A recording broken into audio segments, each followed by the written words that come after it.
Welcome to exam ministry. This is Krishna. I hope कि आप सभी अच्छे हैं और आपकी तैयारी भी अच्छी चल रही है। आज वाली करंट अफेयर्स की क्लास में एक बार आप सभी का फिर से स्वागत है।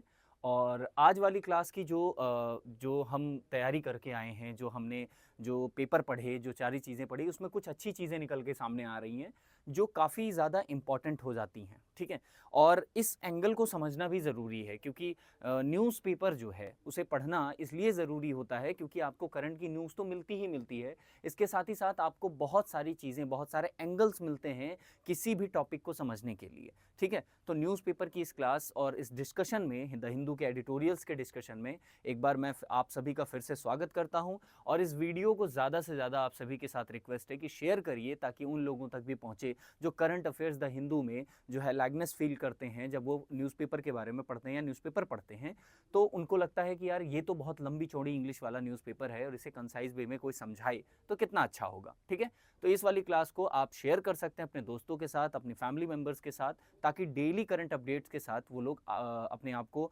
अपडेट रख सकें और अपनी नॉलेज को अपग्रेड कर सकें। ठीक है, चलिए इस वाली क्लास को हम स्टार्ट करते हैं और आज की जो क्लास का पहला आर्टिकल है उसके बारे में देखते हैं।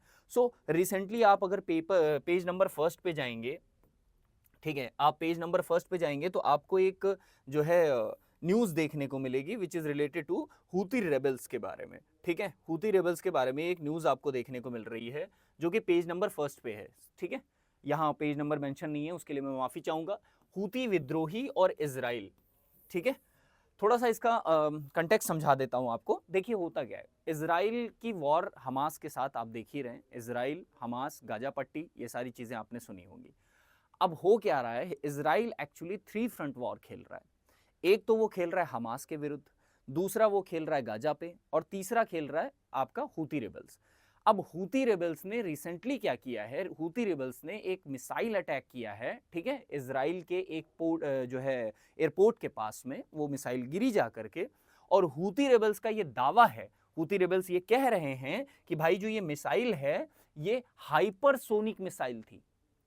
प्रॉब्लम ये नहीं है कि इससे पहले इन्होंने ऐसा कुछ किया नहीं, क्या किया है, लेकिन इस बार जो बात सामने आ रही है वो इंपॉर्टेंट ये है कि हूती रेबल्स का ये कहना है कि इस बार जो मिसाइल हमने यूज की है इजराइल के अगेंस्ट में वो जो है हाइपरसोनिक मिसाइल है। ठीक है, तो बेन गुरियन नामक एक जो है हवाई अड्डा है वहां पर तेल अवीव में। तेल अवीव के बारे में आप सभी जो है जानते ही होंगे, लेकिन नहीं जानते तो मैं बता दे रहा हूँ। देखो तेल अवीव जो है ना, तेल अवीव जो है ये जो है एक सिटी है जो है इजराइल में। बेसिकली वहाँ के एक एयरपोर्ट के पास एक मिसाइल अटैक हुआ। हालांकि ये रनवे या आसपास के क्षेत्रों पे नहीं हुआ है, उसके पास ही हुआ है। कई सारी मिसाइलें जो हैं इन्होंने फायर की थी जो है इजराइल पे।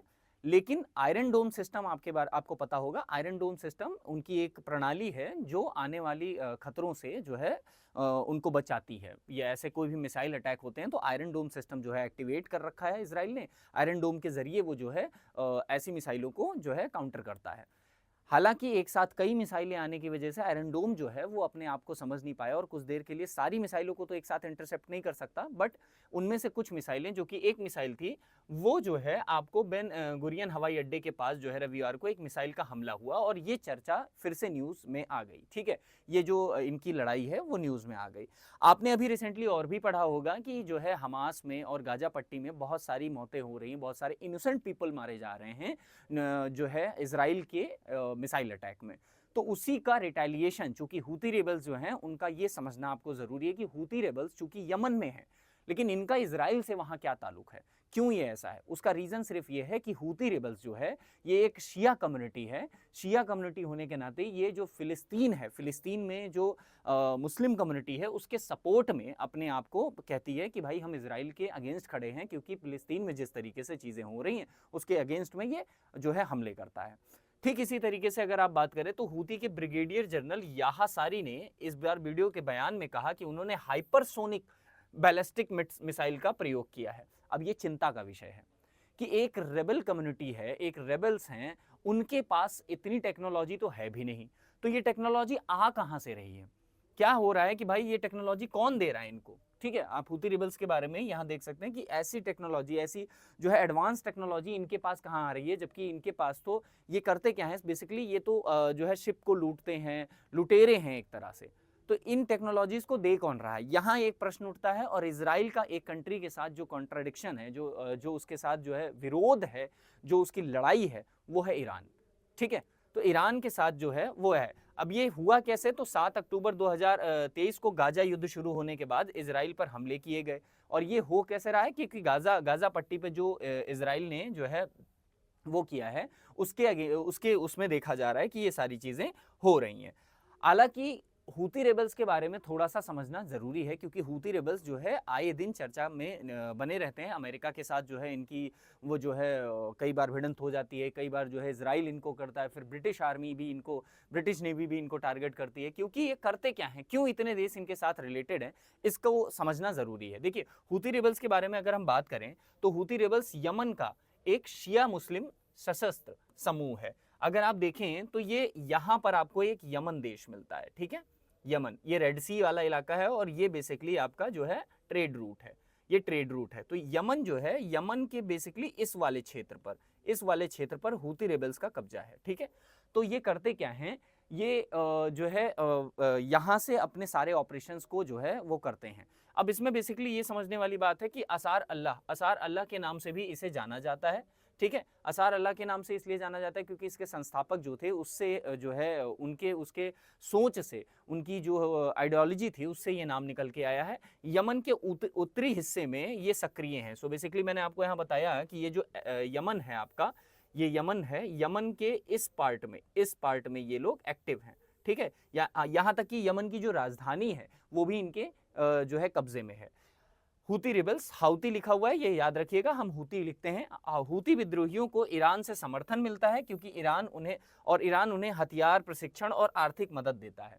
क्योंकि ईरान का जो है, ईरान भी एक शिया बाहुल्य क्षेत्र है, शिया बाहुल्य देश है। तो ईरान जो है हूती रिबल्स को सपोर्ट करता है, और कहा जाता है कि जो हूती है ये ईरान की जो है प्रॉक्सी सेना है। और ये क्या करते हैं, बेसिकली ईरान जो है इनको सारे हथियार, वेपन्स, जितनी भी चीज़ें होती है, टेक्नोलॉजी, वो प्रोवाइड करता है। हाइपरसोनिक मिसाइल की जो बात हुई, अब ये प्रश्न उठ रहा है कि क्या ईरान इन्हें ये सारी चीज़ें प्रोवाइड कर रहा है, और अगर इस तरीके से ओपन एक्सेस मिल रहा है इतनी जो है गहन टेक्नोलॉजी का, तो ये एक चिंता का विषय है कि देश जो है इजराइल के लिए भी और अमेरिका के लिए भी। हालांकि आपको ये भी पता है कि ईरान के जो है न्यूक्लियर टेस्ट को लेकर के अमेरिका ने भी काफ़ी ज़्यादा उस पर सैंक्शंस लगा रखे हैं। तो ईरान के इस सारी चीज़ों को देखते हुए ईरान की आइडियोलॉजी ये रहती है कि ईरान अपने इस पूरे क्षेत्र में, अगर हम बात करें, ईरान जो है इस पूरे क्षेत्र में अपनी डोमिनेंस जो है, अपनी जो लीडरशिप है, उसको आगे बढ़ाना चाह रहा है, और उसी के तहत ये सारी चीज़ें वो करता है। हालांकि रिसेंटली आपने देखा, और आज न्यूज़ भी है, आगे हम पढ़ने वाले हैं कि ईरान के जो विदेश मंत्री हैं वो हमारे यहाँ दौरे पे आने वाले हैं। तो ये काफ़ी ज़्यादा इंपॉर्टेंट हो जाता है इस पॉइंट ऑफ व्यू से भी। हूती रिबेल्स में अगर हम देखें तो ये लाल सागर, आपको मैंने बताया कि ये लाल सागर है, जो ये रेड सी है, ये रेड सी जो है, रेड सी के बड़े तटीय इलाके पर नियंत्रण रखते हैं। वे इस क्षेत्र में जहाज़ों पर हमला करते हैं। याद रखिएगा, जहाज़ों को लूटने का काम, और विद्रोही और लुटेरे भी माने जाते हैं ये, खासकर उन जहाज़ों पर जिनका इजराइल से संबंध होता है। तो इजराइल को टारगेट किया जा रहा है, इजराइल को बेसिकली आर्थिक रूप से कमजोर करने की जो है वो हूती रिबेल्स की साजिश रहती है। हूती रिबेल्स हमेशा इस बात के ताक में रहते हैं कि अगर कोई ऐसी शिपमेंट या कोई ऐसा शिप जो बेसिकली इस रूट से जा रहा है, तो ये उस पर क्या करते हैं, अटैक करते हैं, ठीक है। ये अटैक करते हैं, और अटैक करके उसको कोशिश करते हैं कि ज़्यादा से ज़्यादा जो है इजराइल का वो नुकसान कर सकें। वे इजराइल पर हमले इसलिए कर रहे हैं क्योंकि वे गाजा में फिलिस्तीनियों का समर्थन करते हैं, जो मैंने आपको बताया दोस्तों, और इजराइल को अपना दुश्मन मानते हैं, ठीक है। और इसमें जो सपोर्ट करता है वो कौन करता है, मैंने आपको बताया कि इनका जो सपोर्ट कर रहा है वो ईरान कर रहा है। हालांकि इस बात में कोई शक नहीं है कि जो है ये धीरे धीरे जो वैश्विक संकट है वो धीरे धीरे देखने को बढ़ता जा रहा है, ठीक है। ईरान की जो रिसेंटली स्टेटमेंट रही है, ईरान की तरफ से जो डेवलपमेंट देखने को मिली है, वो काफ़ी ज़्यादा चिंताजनक हैं, क्योंकि भाई इतने सैंक्शन होने के बावजूद भी ईरान जिस तरीके से इनको सपोर्ट कर रहा है, वो इजराइल के लिए काफ़ी ज़्यादा खतरनाक साबित हो रहा है। इजराइल की पॉलिसीज़ तो आप सभी को पता है कि किसी भी तरीके से वो टॉलरेट नहीं करता है। एग्रेसिव नेशन की तरीके से उनके जो बेंजामिन नेतन्याहू हैं, उनका एक एग्रेसिव जो है नेचर है, वो वो चीज़ों को उस तरीके से हैंडल नहीं करता है जिस तरीके से भारत करता है। तो ये एक पॉइंट है, जो एक न्यूज़ है। तो हूती रेबल्स के बारे में थोड़ा समझना ज़रूरी था, क्योंकि हूती रेबल्स के बारे में बहुत सारी न्यूज़ आती हैं। अगले आर्टिकल पे पढ़ते हैं दोस्तों। अगला आर्टिकल क्या है? न बदलाव, न जवाबी कार्यवाही, और बल्कि एक विरोधाभास। एक्चुअली ये आर्टिकल मैंने इसलिए यहाँ पर रखा क्योंकि आपको एक एंगल समझना बहुत ज़रूरी है। रिसेंटली पहलगाम में जो हमारे जो है नागरिकों को जो है मार दिया गया, बर्बरतापूर्वक जो कायरता जिसे कह सकते हो आप, इस तरीके से जो हमले हुए हैं, उसके पीछे जो राइटर हैं इस आर्टिकल की, ठीक है, सो बेसिकली इनका नाम यहाँ थोड़ा सा बहुत वो है, हैदर करके कुछ है, ठीक है, आप देख लेना, पेपर में आपको ये मिल जाएगा ये न्यूज़। सो बेसिकली इनका जो पॉइंट ऑफ व्यू है इस चीज़ को लेकर के कि जो रिसेंटली अटैक हुए हैं, वो अटैक्स बेसिकली जो है उनकी के पीछे क्या रणनीति है, क्या क्या सोच रहा है पाकिस्तान, और क्या शिफ्ट देखने को मिला है कि पाकिस्तान बेसिकली जितने भी अटैक्स हो रहे हैं वो जम्मू कश्मीर को टारगेट करके ही क्यों किए जा रहे हैं, अदर देन किसी और के बाद नहीं हो रहे हैं। 2008 में आपने देखा कि जो पार्लियामेंट अटैक था, उसके बाद से लगभग सबसे बड़ा अटैक देखने को मिल रहा है कि नागरिकों को सीधा टारगेट किया जा रहा है। पुलवामा हमने 2019 में देखा। पुलवामा के बाद कहा जा रहा है कि नागरिकों पर होने वाला सबसे बड़ा अटैक है ये, ठीक है। तो क्या ऐसी कोई शिफ्ट देखने को मिल रही है, क्या ऐसा कुछ किसी तरह का जो है एक परिवर्तन देखने को मिल रहा है इनकी रणनीति में, वो इस आर्टिकल में आपको समझाया गया है। सो बेसिकली इस आर्टिकल में ये भी कहा जा रहा है कि एक तरफ देखिए, एक तरफ क्या होता है कि पहलगाम का हमला होता है, और दूसरी तरफ टूरिज्म को प्रमोट करने के लिए भारत सरकार जम्मू और कश्मीर को, JNK को, उसके जो टूरिज्म है उसको प्रमोट करने के लिए, JNK इकोनॉमी को और जो है फ्लरिश करने के लिए और अच्छी तरीके से विकसित करने के लिए बहुत सारे कदम उठा रही है। लेकिन उसी पॉइंट पर हम देख रहे हैं कि हमारे जो पड़ोसी राष्ट्र है पाकिस्तान, वो टारगेट कर रहा है JNK इकोनॉमी को। वो नहीं चाहता है कि भाई JNK सीधी तरीके से एक प्रॉस्पेरस इकोनॉमी बन सके और डेवलप्ड हो सके, या यूं कहें कि विकसित हो सके। वहां क्यों? क्योंकि एक सिंपल सा रीजन आप समझिए, अगर आपके पास पैसा आ गया, अगर आपके पास रिसोर्सेस आ गए, आप शिक्षित हो गए, आप समाज में जो है एक सभ्य नागरिक बन गए, तो आप प्रश्न उठाना शुरू कर देंगे। आप आइडियोलॉजी में जो कहा जाता है ना कि बस दो चार बातें बता करके जो है युवाओं को भटका दिया जाता है और वो फिर इस रास्ते पर आ जाते हैं, तो उनके अंदर सोचने की क्षमता को विकसित नहीं होने दिया जा रहा है, इसलिए वो ऐसा कर रहे हैं। तो आर्टिकल ये कहता है कि जो भारत है उसको अपनी रणनीतियों को शिफ्ट करना पड़ेगा, क्योंकि हमला जो रहा पहलगाम में, पाकिस्तान की एक अलग रणनीति को शो कर रहा है। वो ये दिखा रहा है कि शिफ्ट हो रहा है। अब पाकिस्तान इस चीज को टारगेट नहीं कर रहा है, वो कम्युनल वायलेंस को भड़काना चाह रहा है भारत में। और आप सभी को पता है कि बेसिकली दो कम्युनिटीज के बीच में भारत में जो है काफी ज्यादा तनाव रहता है। तो पाकिस्तान इस बात का फायदा उठाना चाहता है कि, और इसका कोई एग्जांपल अगर आप मेरे से मांगे तो पहलगाम को सीधा सीधा टारगेट करके आप देख सकते हैं। बेसिकली इसमें जो जातियां पूछ करके गोलियां मारी गई है ना, वो टारगेट कर रहे हैं कि इसको भड़काओ। क्योंकि अब भारत में एंट्री लेने के लिए, अब अगर मैं कहूं कि भारत में अगर इनको एंट्री लेनी है तो भारत में इस क्षेत्र में तो ये आ नहीं सकते, क्योंकि इस क्षेत्र में आने के लिए इनको काफी लंबा समय, काफी जद्दोजहद करनी पड़ेगी। बॉर्डर एरिया के पास ये अपनी जो है एक तरह से मूवमेंट्स को बढ़ा सकते हैं, लेकिन बॉर्डर एरिया में मूवमेंट बढ़ाने के लिए इनको चाहिए क्या, ये कहना क्या चाह रहे हैं इस पूरे आर्टिकल में, कि इस एरिया से, जम्मू कश्मीर के एरिया से पूरे भारत को अगर प्रभावित किया जा सकता है तो वो है कम्युनल वायलेंस। आप पर्टिकुलर एक कम्युनिटी को टारगेट करिए और उससे फिर वो करिए। अच्छा, भारत की इसके प्रति जो रिटेलिएशन और हमेशा से प्रतिक्रिया देने की जो वो रही है, उसमें लेखिका ये भी कहती हैं कि अब बदलने की ज़रूरत है। हमें समझना होगा कि इनका जो मोटो है, इनका जो ऑब्जेक्ट है, ये जो ऑब्जेक्टिव बना करके चल रहे हैं, उसको समझने की जरूरत है, क्योंकि कहीं ना कहीं शिफ्ट देखने को मिल रहा है। कश्मीरी अर्थव्यवस्था को निशाना बनाया जा रहा है, विशेष रूप से जम्मू क्षेत्र को। आपने देखा कि रिसेंटली जितने भी जो है अटैक्स हो रहे हैं, जम्मू क्षेत्र को टारगेट किया जा रहा है, उसको जो है एक तरह से कह रहे हैं स्थिर ना बनाते हुए अस्थिरता पैदा करने की कोशिश की जा रही है। आतंकवादी हमलों की संख्या भी बढ़ रही है। पहलगाम हमला भारत पाकिस्तान संबंधों में एक नया मोड़ है, क्योंकि यह एक लंबी अवधि की रणनीति का हिस्सा है। और लेखिका कह रही हैं कि जो पर्टिकुलर ये जो नीति है, ये पर्टिकुलर ये सोची समझी जो साजिश है, भारत को ये समझना होगा। क्योंकि भारत एक तरफ, आप सोच के देखिए, पहलगाम अटैक होता है, उसके बाद यूएन सिक्योरिटी काउंसिल की मीटिंग होती है। यूएन सिक्योरिटी काउंसिल में 5 मेंबर परमानेंट होते हैं, जिनमें से एक है चाइना, जिसका बहुत ज़्यादा अच्छा संबंध है। अच्छा क्या है, बेसिकली शोषणवादी नीतियां हैं जो हमारे पड़ोसी देश को समझ नहीं आ रही हैं। उन्हें ये लग रहा है कि भाई ये तो हमारा साथ देने वाले हैं, हमेशा ही साथ देंगे, और ये उसको नहीं समझ में आ रहा है कि बेसिकली वो ट्रैप में फंस चुका है।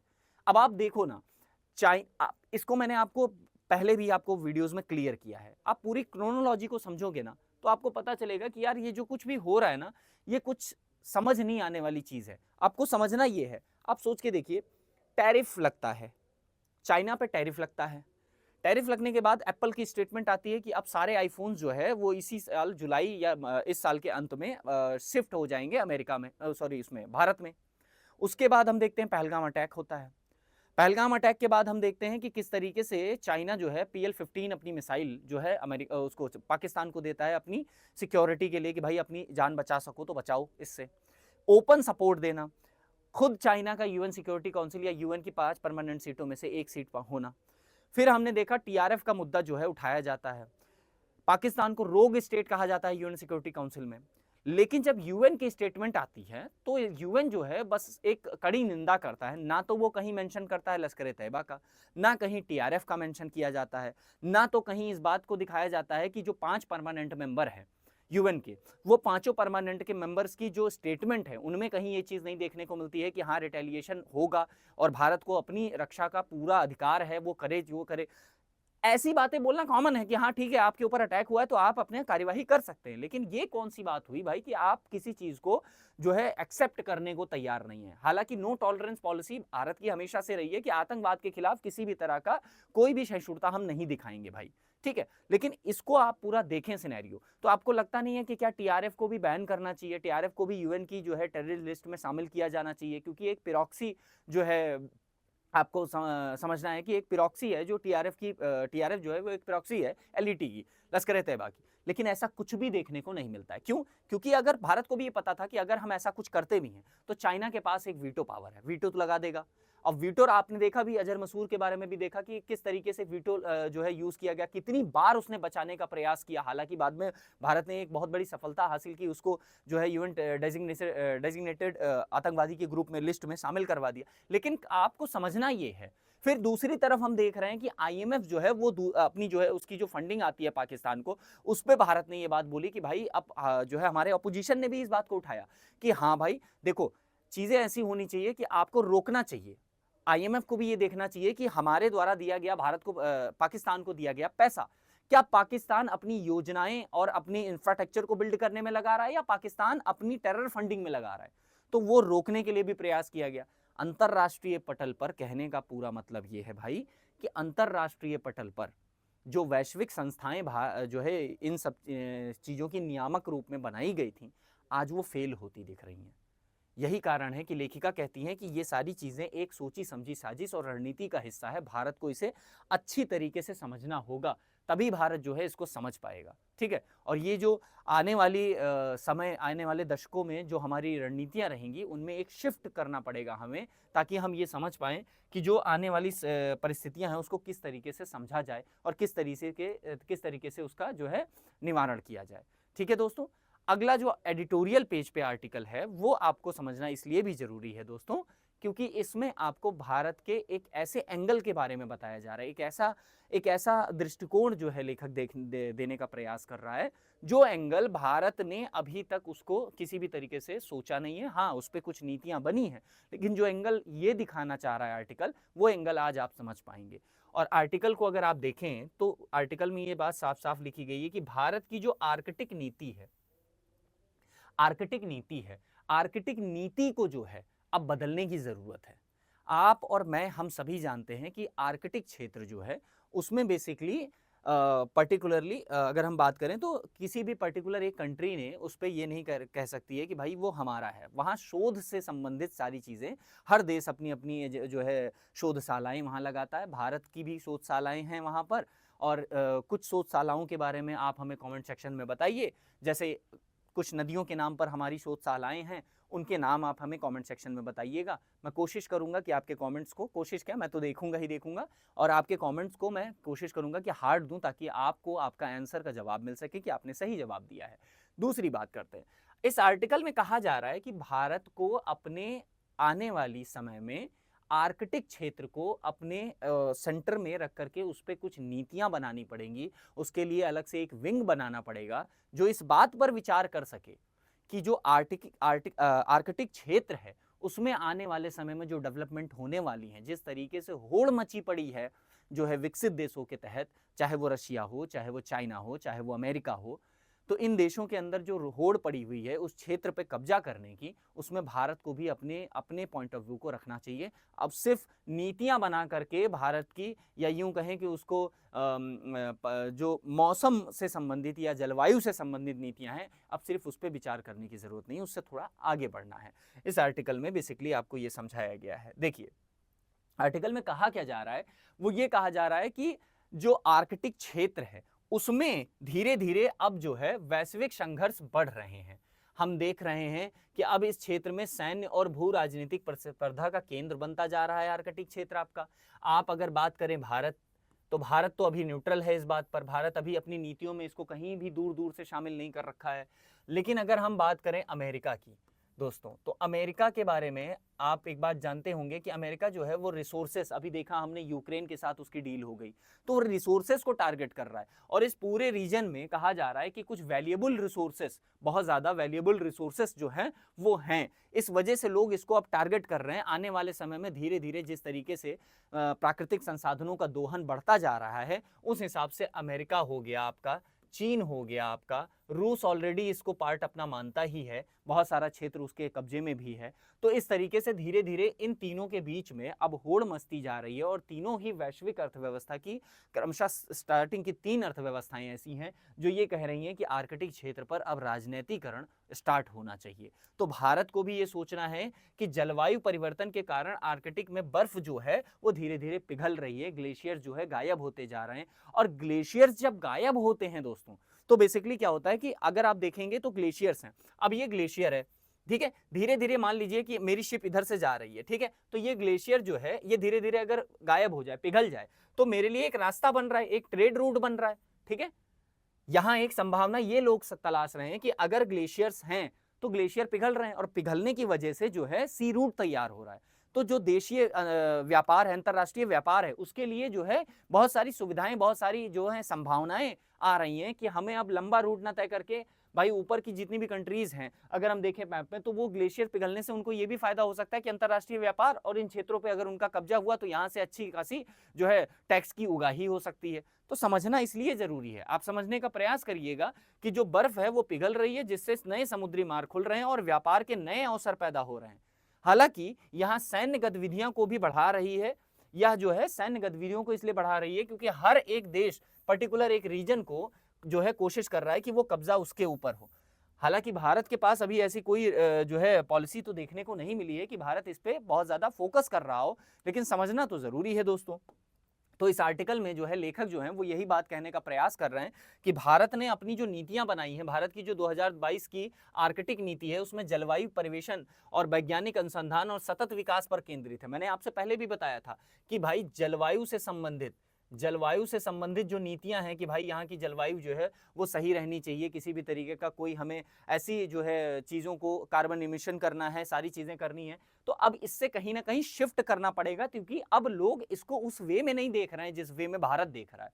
ठीक है, तो भारत को भी अपनी नीतियों में अपने ऐसे बदलाव करने पड़ेंगे जिससे ये क्षेत्र जो है ये भारत के हिस्से में भी कुछ रहे, क्योंकि पर्टिकुलर इसको कोई क्लेम नहीं कर रखा है। तो यहाँ पर जैसे जैसे धीरे धीरे एस्टेब्लिशमेंट बढ़ती जाएगी, जो एरिया जिसके पास आएगा वो आगे चल के भारत का, जैसे भारत में मान लीजिए कि इतना एरिया भारत के पास आ गया, तो भारत आगे चल के इस बात को क्लेम करेगा और वो भारत की टेरिटरी मानी जाएगी। तो इस बात को लेकर के ये आर्टिकल जो है आपको समझाने का प्रयास कर रहा है कि जो आर्कटिक नीति है भारत की उसमें बदलाव चाहिए। यह नीति हिमालय और आर्कटिक क्षेत्र को जोड़ती है। बेसिकली कौन सी नीति के बारे में बात की जा रही है? आर्कटिक नीति 2022 के बारे में। क्यों? क्योंकि जो हिमालयन रीजन है और जो आर्कटिक रीजन है ये सेम जलवायु परिवर्तन के प्रभावों को शेयर कर रहे हैं, दोनों पर सेम इंपैक्ट पड़ रहा है, ठीक है। लेकिन यह नीति भू राजनीति रणनीतियों को ज्यादा महत्व नहीं देती, क्योंकि भारत ये मान करके चलता है कि जो आर्कटिक क्षेत्र है भाई, वो आर्कटिक क्षेत्र ज्यादा से ज्यादा जो है अनुसंधान के लिए यूज किया जाए और वहां अन्वेषण से संबंधित चीजों को किया जाए।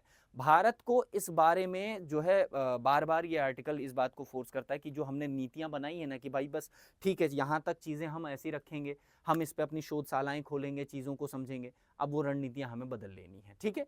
आगे देखते हैं दोस्तों, तो कहा जा रहा है कि भारत को आर्कटिक में अपनी जो है रणनीतियों को फिर से तैयार करना पड़ेगा, एक नई रणनीति बनानी पड़ेगी और इसके लिए एक नया मंत्रालय और क्या या किसी मंत्रालय में एक पर्टिकुलर डेस्क भी बनानी पड़ेगी। कि भाई कहा जा रहा है कि विदेश और रक्षा मंत्रालयों में आर्कटिक डेस्क बनानी चाहिए। आर्कटिक डेस्क क्या है? देखिए, डेस्क का मतलब अब यूं ना समझ लीजिएगा कि डेस्क का मतलब तो होता है टेबल, ठीक है। तो एक टेबल की बात की जा रही है, तो क्या ये टेबल वही टेबल है? जी हाँ, बिल्कुल। सो बेसिकली क्या होता है, मंत्रालय में पर्टिकुलर एक एक सेक्शन होते हैं और मंत्रालयों में टेबल नाम से जाना जाता है कि किसी कंट्री की टेबल है। जैसे विदेश मंत्रालय में आप टेबल के नाम से बुलाते हैं चीज़ों को।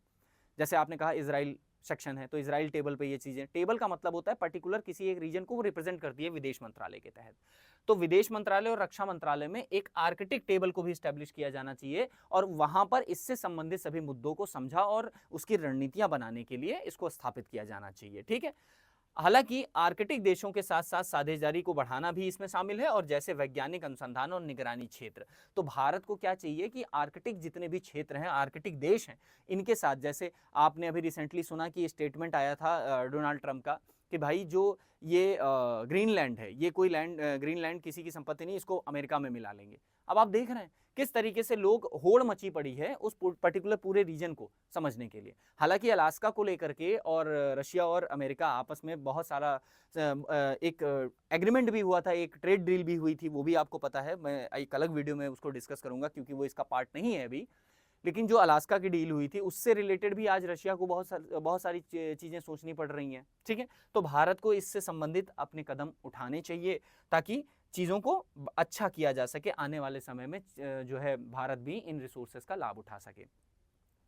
इसके साथ ही साथ भारत में ये जो बात कही जा रही है कि उस पर्टिकुलर आर्कटिक देशों के साथ इसके संबंध कैसे रहें, तो उनसे हमें अपनी साझेदारी, अपनी जो है आने वाले समय में उनके साथ हिस्सेदारी को बढ़ाना चाहिए, ठीक है दोस्तों। आइए दोस्तों अगले आर्टिकल पे बढ़ते हैं, अगली न्यूज पे बढ़ते हैं, जो है आपका एशियाई अमेरिका में भारत की आय सबसे ज्यादा। देखिए, ये आर्टिकल समझना इसलिए इंपॉर्टेंट है कि भारतीयों के द्वारा जो है विदेशों में अगर हम बात करें तो कितना योगदान किया जा रहा है। पर्टिकुलर ये आर्टिकल पर्टिकुलर अमेरिका में भारतीयों की स्थिति को जो है दर्शाता है कि अमेरिका जो है उसमें भारत की जो है स्थिति वो कैसी है और भारत क्या कर रहा है, ठीक है। चलिए दोस्तों इसको डिस्कस करते हैं। अब इसमें देखिए भारत में कुछ आंकड़े इस पूरे आर्टिकल में प्रोवाइड किए गए हैं। आंकड़ों को समराइज वे में आपको मैंने दिखा रखा है, आप इसे पढ़ करके आसानी से इसे समझ सकते हैं। देखिए, भारत में लगभग 77% भारतीय जो हैं, सॉरी, अमेरिका में जो 77% भारतीय हैं उनके पास जो है स्नातक डिग्री या उससे ऊपर की डिग्री है। यानी कि ये बात कर रहा है कि अमेरिका में जो एशियाई क्षेत्र के रीजन के लोग हैं उनमें से 77% भारतीय ऐसे हैं जिनके पास स्नातक की डिग्री है, यानी कि उनके पास ग्रेजुएशन या उससे ऊपर पोस्ट ग्रेजुएशन या पीएचडी की डिग्री है। जो ताइवानी यानी कि ताइवान के जो लोग वहां पर हैं उनका प्रतिशत 83 है, के बाद दूसरा सबसे बड़ा नंबर है। तो अगर हम बात करें कि अमेरिका में एशियाई देशों के कौन से लोग सबसे ज्यादा शिक्षित हैं, तो वो हैं ताइवानी। एक नंबर पे ताइवान है और दूसरे नंबर पर भारत है दोस्तों, ठीक है, भारत है। तो ये साफ साफ इंडिकेशन है कि भारतीय जो है शिक्षा को लेकर के कितने ज्यादा जो है अमेरिका में आगे हैं। नंबर 1 पे ताइवान 83% के साथ, नंबर 2 पर भारत है, ठीक है दोस्तों। 2023 में अमेरिका में रहने वाले भारतीय मूल के लोगों की औसत वार्षिक घरेलू आय लगभग $1,50,000 थी। $1,50,000 थी से अधिक थी। ये 2002 में अमेरिका की आबादी में एशियाई मूल के लोगों का हिस्सा 4.2% था। यानी कि अमेरिका की आबादी में एशियाई मूल के जो लोग थे उनकी जो है टोटल कंट्रीब्यूशन वो 4.2% था।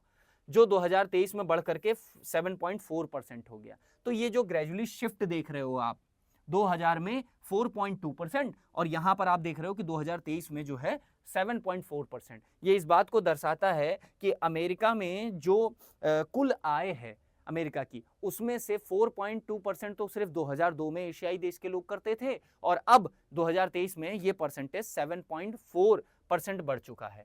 अमेरिका में अगर हम बात करें समूहों में, अमेरिका में जो एशियाई समूह हैं वहां पर सबसे ज्यादा आपको चीनी मिलेंगे, उसके बाद भारतीय मिलेंगे, चीनी यानी कि चाइना के लोग, और फिलिपिनो यानी फिलिस्तीन के लोग, सॉरी फिलिस्तीन नहीं, ये आपका होगा फिलिपिनो को फिलीपींस, सॉरी, ठीक है, फिलीपींस के लोग हैं, उसके बाद वियतनामी मिलेंगे, फिर कोरियाई मिलेंगे और जापानीज मिलेंगे। ठीक है, तो ये जो है सीक्वेंस है, आप देख सकते हैं कि नंबर 1 पे ताइवान है, फिर अमेरिका है, फिर मंगोलियन है, फिर मलेशियन है, फिर श्रीलंका है। और ये चार्ट क्या दिखा रहा है? The chart shows the share of Asian American with a bachelor degree और a higher figure in percentage.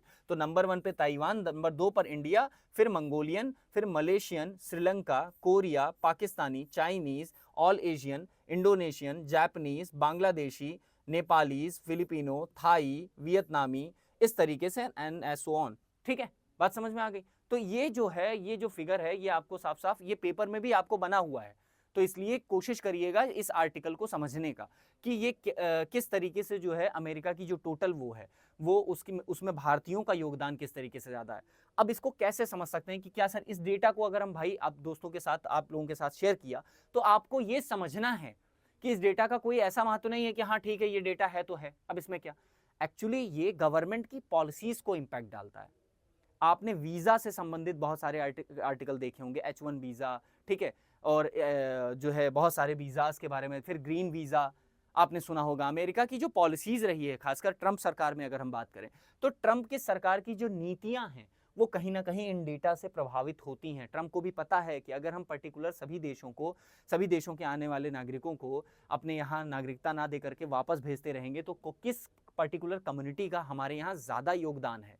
तो देश भी चाहता है कि ऐसे जो है बौद्धिक वर्ग हमारे यहाँ आए जिनसे हमारी इकोनॉमी और ज़्यादा आगे बढ़े। ठीक है, हालांकि यह दर्शाता है कि भारत अमेरिका की अर्थव्यवस्था में सबसे ज़्यादा योगदान कर रहे हैं भारतीय, और परंतु भारत के लिए ये एक चिंता का भी विषय है।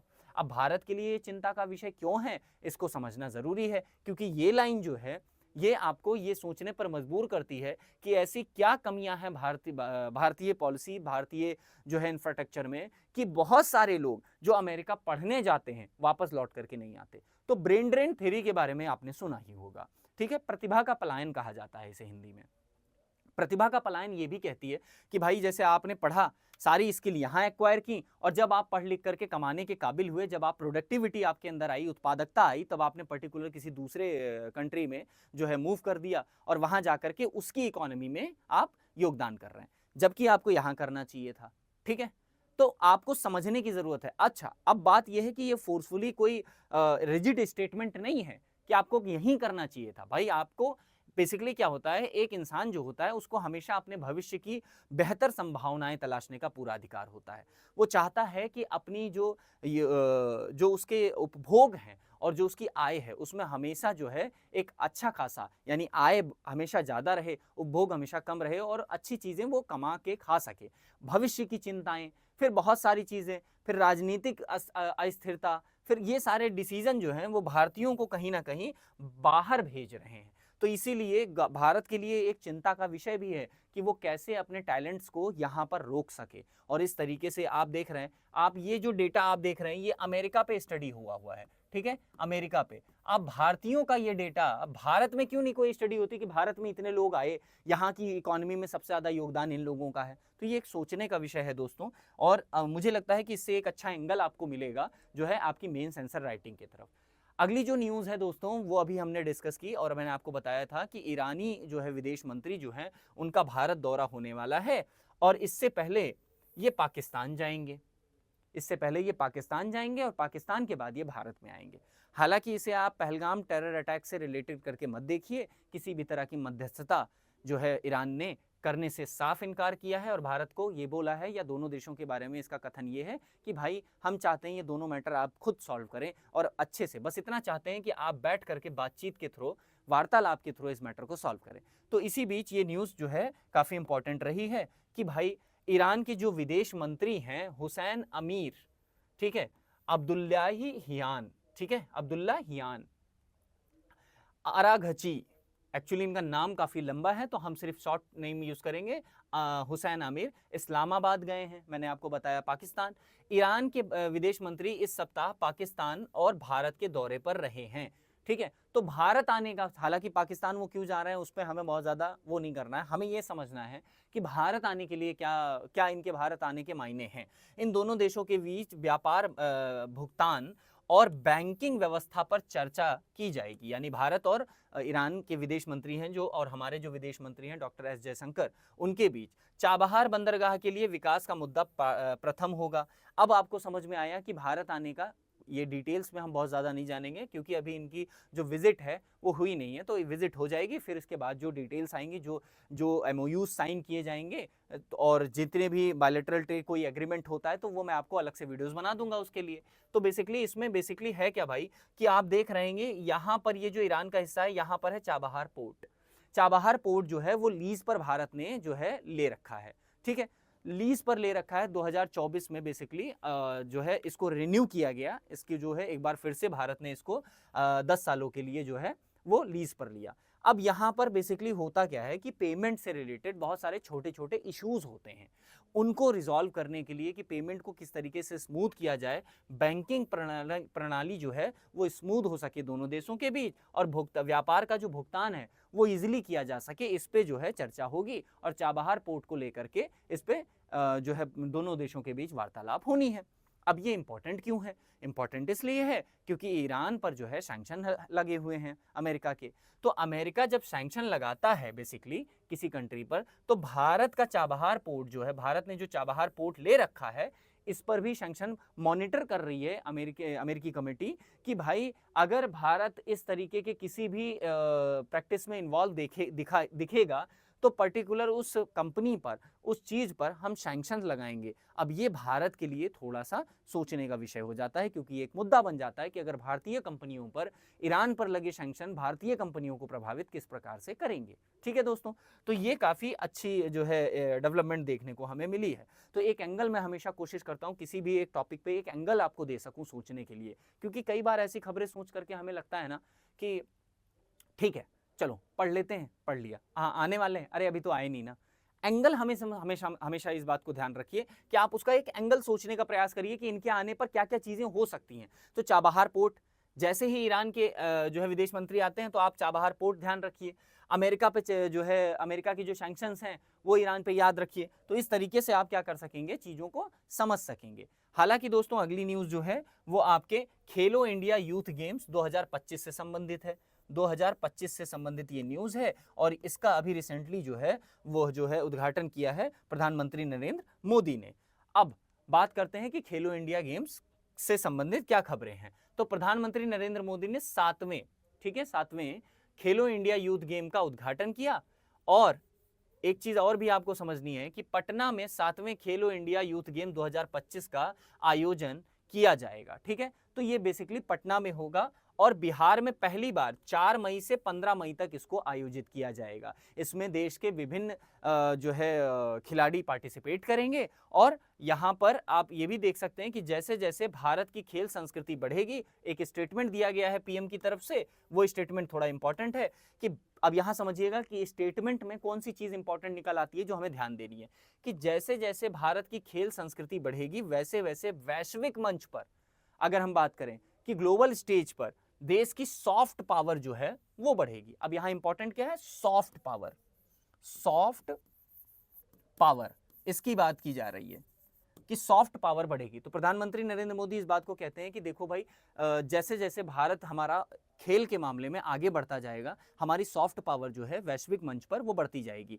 हमें पर्टिकुलर किसी चीज़ को समझाने के लिए, किसी चीज़ को बताने के लिए हमारी जो पावर है वो सॉफ्टली, जो हम चीज़ों को आराम से स्मूथली कर सकते हैं, वो काफ़ी ज़्यादा इन्हेंस होगी अगर हमारे यहाँ खेल जो है वो अच्छी तरीके से चल रहा है। इसके साथ ही साथ दोस्तों अगर हम बात करें कि भारत के जो आने वाले कुछ विज़न हैं खेलो इंडिया मूवमेंट से वो रिलेट करके देखे गए हैं। जैसे कि एक इवेंट की अगर हम बात करें तो यहाँ आप देख सकते हैं कि भारत 2036 में ओलंपिक को देश में लाने की कोशिश कर रहा है, कि ये हमारा सपना रहा है और हर भारतीय का सपना रहा है कि ओलंपिक जैसा बड़ा आयोजन अगर भारत में हो तो भारत को एक अलग नजरिए से वैश्विक पटल पर देखा जाएगा कि हाँ भाई, भारत में जो है इंफ्रास्ट्रक्चर इतने अच्छे हैं, भारत में जो है इस तरीके के जो है आपको सुविधाएं हैं कि अब इतने बड़े स्तर का इवेंट हम भारत में भी कंडक्ट करा सकते हैं। हालांकि अभी तक ओलंपिक जो है भारत में आपको देखने को पता है कि इतना बड़ा जो है पार्टिसिपेशन होता है, इतना बड़ा आयोजन होता है कि उसके लिए सही इंफ्रास्ट्रक्चर डेवलप करना भारत के लिए अभी